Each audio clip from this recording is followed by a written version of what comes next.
এবারে কানা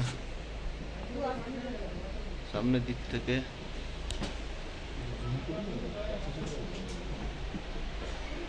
ক্যামেরা খুব একটা ভালো না, এই কারণে এরকম আসছে। প্রচন্ড ঠান্ডা, যতটা পারা যাচ্ছে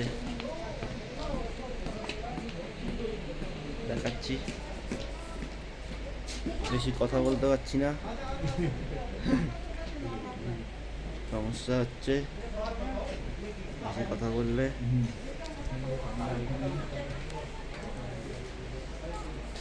এই যে দেখো আমার পিছনে দেখো বরফের মোড়া পাহাড় শৃঙ্গ। আমরা এই হোটেলে রয়েছি।